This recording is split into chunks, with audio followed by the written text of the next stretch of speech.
I'm Hannah Borno, and I'm a former journalist, magazine journalist, and have been sort of mildly interested in the Bilderberg group since 2009, when my husband Charlie Skelton went to cover it for the Guardian. Can you tell us a bit about your former experience then? Features journalist for women's magazines like Cosmopolitan, Marie Claire, and Elle, and some undercover investigations and lifestyle and self-help.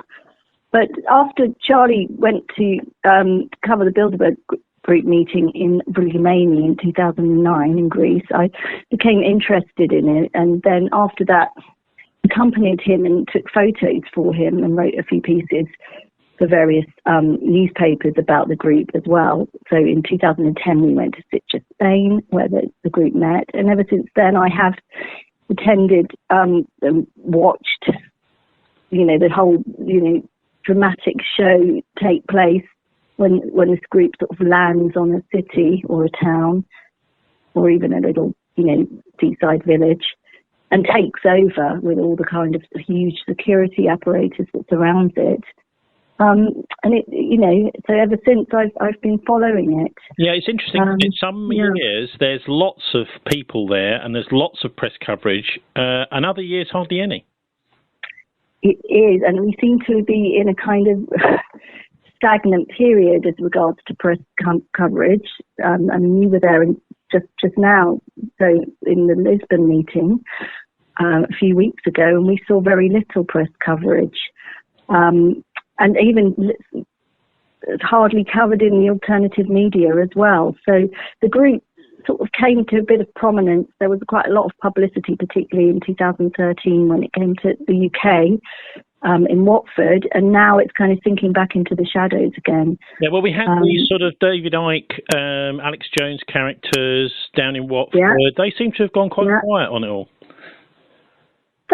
They're focusing more on the World Economic Forum, which is more of a public face of this kind of these kind of operations, if you call it the deep state or whatever, and they say the same thing. Alex Jones doesn't cover it anymore because he really says the same thing that the mainstream media says. It's, well, there's not much content, there's nothing to cover. You don't really get, to see anyone, you don't get, and don't speak to anyone. It's the same every year. I mean, he covered it in Ottawa. What's the point then? If we don't know what's going on in there, what's the point of covering it? Well, we see so much. We just there's, for example, there's people attending, maybe not absolutely in the conference room, but they're certainly staying in the hotel and having meetings, who aren't on the list that the group puts out. We see it's just good to know it's happening. We need to say, well, this is a NATO summit. Look at all of it, Jens Stoltenberg is there, the Allied Supreme Commander of Europe is there, Christopher Cavoli, all of these politicians are there, these European politicians. This is happening. This is newsworthy. We know they're there, but we don't really know what they're saying, although they do publish a list of agenda items, don't they? And one of the fun things about Bilderberg, and I find this every time I visit, is that you see this sort of cascade all over the international press for a couple of weeks afterwards, often relating to specific individuals who were there, obviously talking about what they were talking about in there, but they're not allowed to make any reference to Bilderberg. I mean, for example, this time, the big one for me was Eric Schmidt, the former Google boss, saying that artificial intelligence could mean that humanity goes extinct. Now, obviously, this is the sort of stuff they're talking about in there. It's on the list. He's on the list.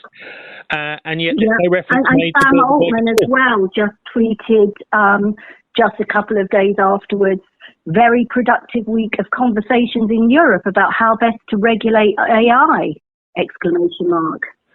So in May 26th, he tweeted that. So just after the meeting, just a few days after the meeting in Lisbon.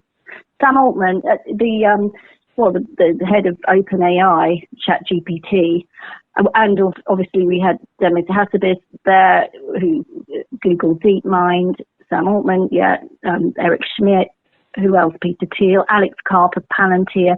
This is the creme de la creme of AI kind of people, and they were all there with all these hedge fund people, all these EU commissioners, well, 2 EU commissioners, talking about how to regulate AI at this supposedly private meeting full of just private individuals. So anyway, it's a couple of weeks afterwards, and it does take a little while, I think, sometimes for things to settle down in your mind about what that meeting meant, because, you know, we share ideas also. As I said, there's a lot that happens after the Bilderberg conference that actually pops out in the international press, which we're not supposed to join the dots to connect it. But anyway, give us some of your, if you want a bit of a debrief of what you've learned this year. Well, it's just the same old thing, isn't it? It's the deep state merging with the political class and the policy makers, and their cozy relationship, and how this year it seemed to be very militaristic. It was a lot about Ukraine. Yeah. Don't forget AI and military, that overlap is key. For example, right. Alex Karp of Palantir was the first CEO to visit Zelensky, and they run, the AI and the drones and the targeting in Ukraine. Well, of the Russians, yeah. And Alex Karp just recently went to a baseball game with Rishi Sunak, by the way. And now the UK is hosting the AI regulation summit. So presumably Karp's going to be... I was amazed at just how many powerful European politicians. We had 3 prime ministers, a deputy prime minister from Canada.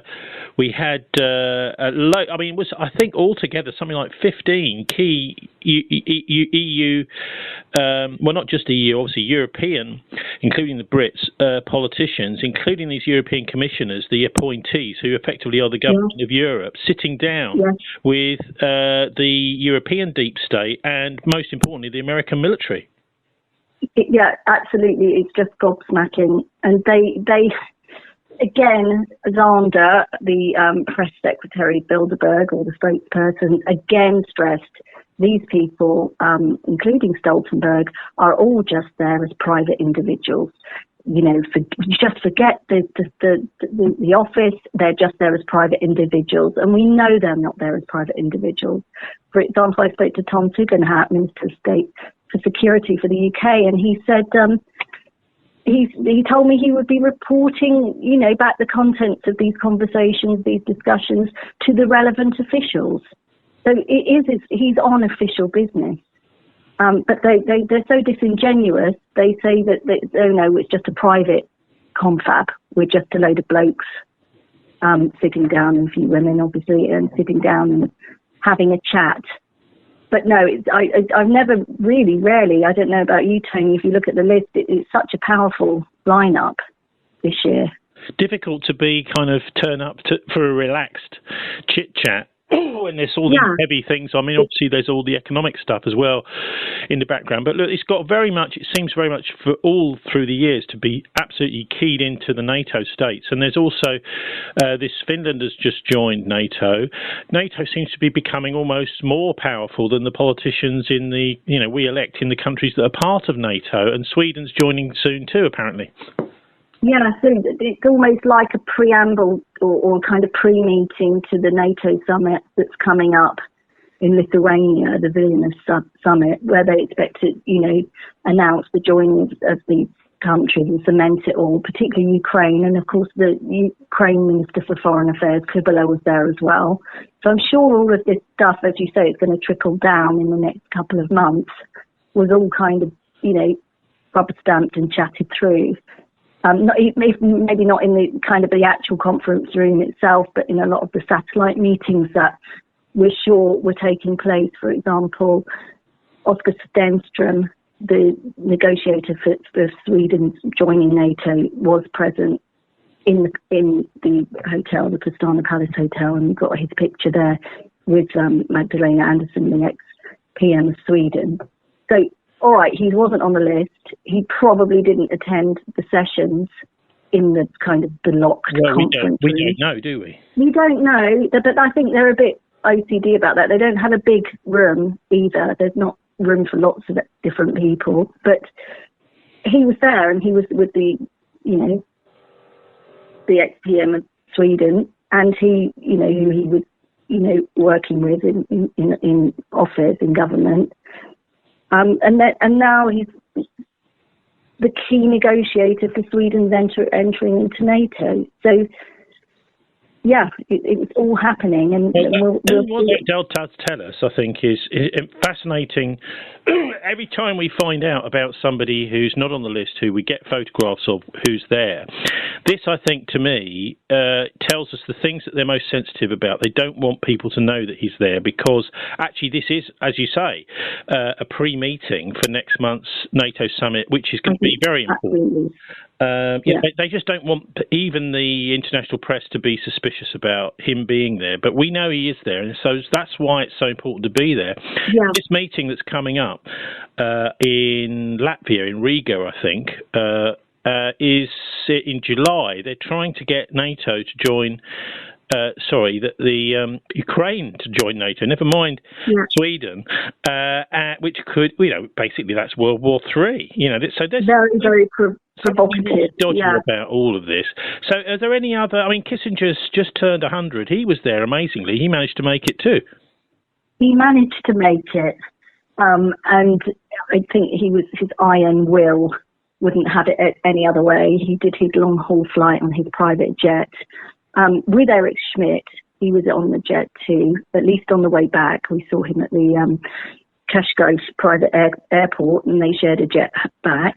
They are very, very close. Schmidt and Kissinger just recently co-authored a book on AI. Kissinger's so up to date, or even at his age. But he wasn't looking in good shape. He is 100. He had to be sort of hauled up the kind of deck, or whatever it is, to his jet. And he didn't. It was a big deal. It did take quite a long time. But I think, I'm not sure if he'll make another one in Europe. He certainly was there last year in DC. But yeah, he's still going, and it really looks, the relationship he has with Schmidt, it really looks as if he's handing over, the baton to Schmidt ideologically, and that Schmidt will be the new, Kissinger. He's carrying this whole ideology on, because Schmidt has gone very much back into defence now, hasn't he? He mainly worked for the Pentagon. So I wonder if you've got any. Both worlds. If you've managed to glean anything from going through the photos about, who's chatting with who. This is one of the things I find so fascinating about looking at the pictures from the Bilderberg. Obviously, this is what most people have to do. We spend a bit of time actually there, so we can see people chatting with each other. But sometimes you can see, here is, say, I don't know, the number one military mind of NATO sitting down with somebody who's designing AI. Now this sort of thing sends all sorts of signals about what's going on in there. Yeah, they all, and also just they're kind of cozy relationships, and it's not. For example, going back home on these private jets, you would see Wolfgang Schmidt, a German minister, sharing a lift with Matthias Doppner of Axel Springer, Bilderberg steering committee member. And so, they're locked in together, this policy maker and this CEO, Bilderberg steering committee member. I have to say, Wolfgang Schmidt looked delighted to be getting onto that jet, really thought he'd hit the big time there. Yeah, and he would be smooth, no oversight. This was also a meeting, or was it social, or were they just private individuals? Yeah, well, they love that grey area. Yeah. Sorry, I just comes across as a bit of a, it's kind of a clique, isn't it? It's an extended very clique. Cozy, and these politicians all want to be part of the clique because they know that's where the money is going to be, that they'll get these lucrative, these lucrative jobs when they leave office, and they want to be in the in club. They want to be Bilderberg regulars. So the Brits went home. We had Jeremy Fleming, ex-GCHQ, John Sawyers, ex-MI6, on the Prudential with Jet, we think, or maybe it was just a charter, but it was Shriti Vadera, head of Prudential. She was in there, and Baroness Moyo. They all went off together on a jet. So, it's all very cosy, the corporations and, politicians and the deep state. And, obviously David Lammy's quite an important one because he's likely to be our next foreign secretary. Yeah. He's been twice now, I think, or was it 3 times? Yeah. I think it looked like he kept walking in and out of the hotel, an unusually frequent kind of number of times. He was like in and out. And I think it might be that he wasn't staying there because he's got to declare it as a gift, and there were some questions last time. So, yeah, but he loved it. He was very contemptuous, actually, to us outside. Well, I think that mindset of the politician that's being groomed rather than elected is a contemptuous mindset of the whole of humanity, and he's not the only one. Yeah, he's really going for it, and I think he's hoping he'll be one of the in crowd. Tom Tugendhat did talk. He was going for a walk with Matthias Döpfner, Axel Springer, and John Micklethwaite from the Bloomberg, and Danny Minton-Beddoes from the Economist group. He did talk, and yes, he did say he was going to report back to relevant officials, and that he paid for his own travel expenses. So we'll see. We can find out later. Right, but I'm sure he was completely unapologetic about it. Well, they have to be. It's interesting also that they're very, very well. There's no American senators or Congress people this year at all because the pressure from the U.S. media has been basically throwing the book at them under the Logan Act. They're not allowed to. These politicians are not allowed to go into secret conclaves with foreign powers. They're just simply not allowed to do it. But it's almost as if the Europeans have made up for that by having double the usual number of politicians in there getting their marching orders. So anyway, look, the big thing in a way is that you've got more journalists on the inside than on the outside, but they're not saying anything about it. So what do you make of the, it's not a free press if they're in there sworn to secrecy, is it? It's not, but I think we do forget, at least in Europe, the crossover between intelligence and the media. Obviously in the US you have Operation Mockingbird, so you know it goes on, and it's obvious that it has been going on. And Anderson Cooper obviously, is an example of that. But in the UK, for example, nobody's really called out for being intelligence assets or working for intelligence. For example, like Micklethwaite and Danny Minton-Beddoes. What do you think? Are they, they're obviously very close with people, MI6, sharing a jet with the former head of MI6. There's a crossover. Anne Applebaum, what about her? She's supposedly a journalist. She seems a bit more like spooky to me. Then they're sworn to secrecy, but there has been a bit in the UK press, the grey zone, and actually Kit Clarenberg from the grey zone was arrested last week at Luton Airport, arriving, and basically a phishing operation going through his computers, laptops, all that sort of thing.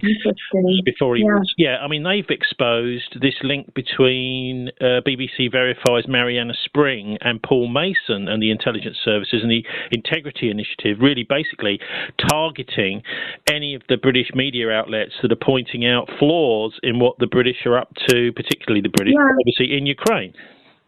And we also forget intelligence also goes, we get them in, policymakers can also work for the security. Look at Christian Freeman. She was deemed a spy when she was in Russia, and she, carried on, working for particularly sort of outcomes when it comes to foreign policy. Look at Tom Tugendhat. He's former military intelligence. I don't know, there's just such a grey area.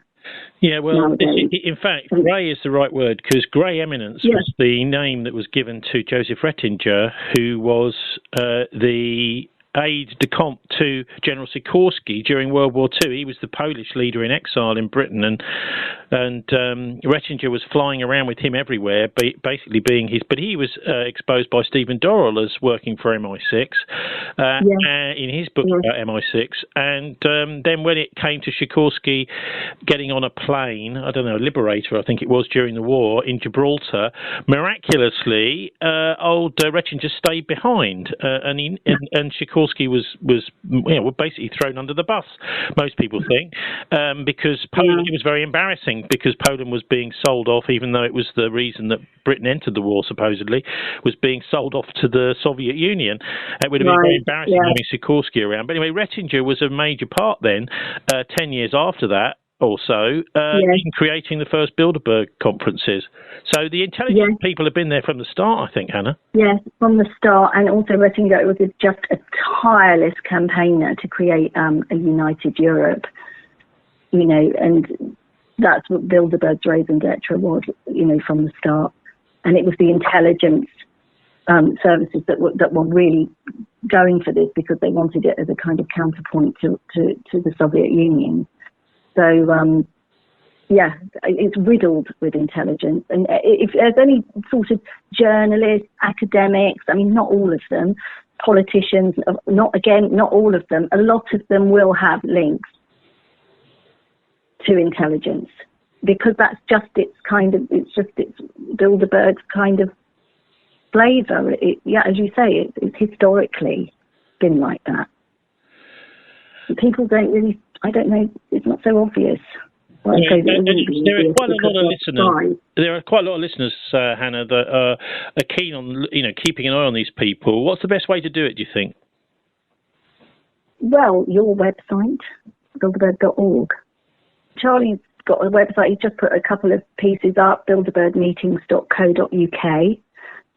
His Twitter is @Deyook, DEYOOK, and we've put quite a few pictures up, and we're going to continue to put pictures as we go through them from the the last meeting. But also, it's expensive, isn't it, to travel around and follow them? But sometimes you can, if it's possible in Europe, you can go there, and I mean we do it instead of our summer holiday. Just any number of people at the gate with a camera, it's so helpful because this year there were 2 exits that they could go out of because they'd closed the road, so they could go down one way or the other. And sometimes we just didn't have anyone at the other exit because there was just no one there, or one person. So any extra cameras, get a nice camera or with a zoom lens or just anything, even a phone is great if you get up close to them.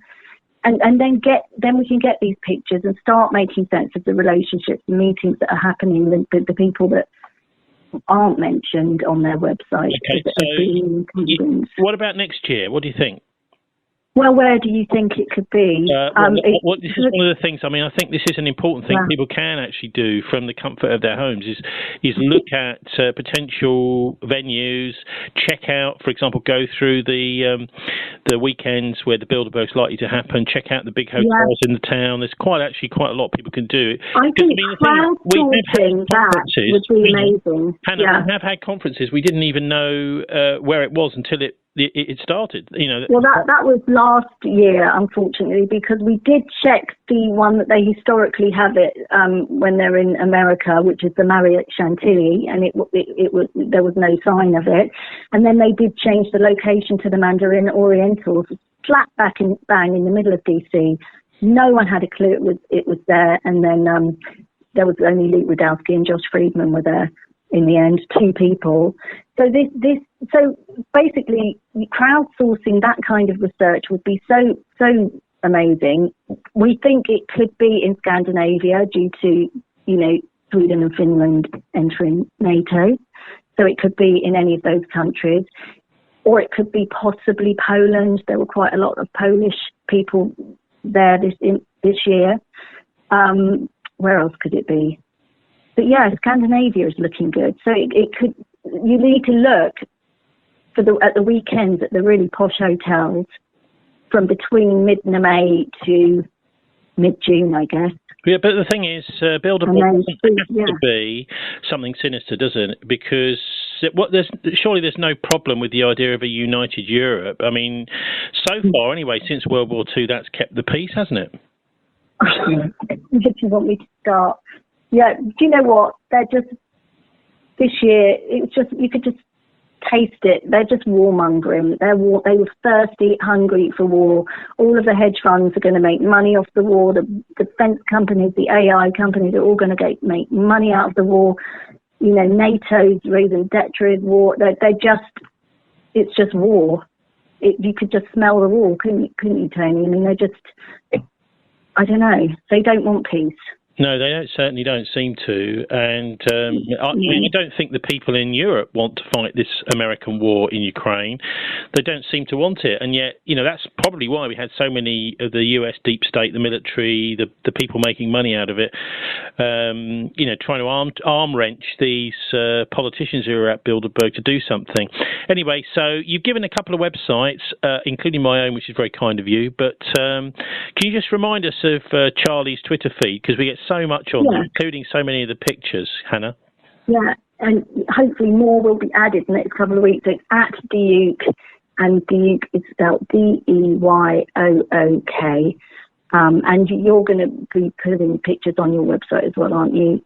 I certainly am, and it'd be particularly interesting is this Swedish guy, because I think he says so much just in one picture about why it's so important that this is covered by journalists. You know, we want a press conference at these meetings, and maybe, you know, one of these years we will force them to do it. Who knows? Good luck. We'll try. All right. Well, hopefully I'll see you there next year, Tony, wherever it might be. We shall see. Okay. Thanks very much for joining us. Bye-bye. Ciao.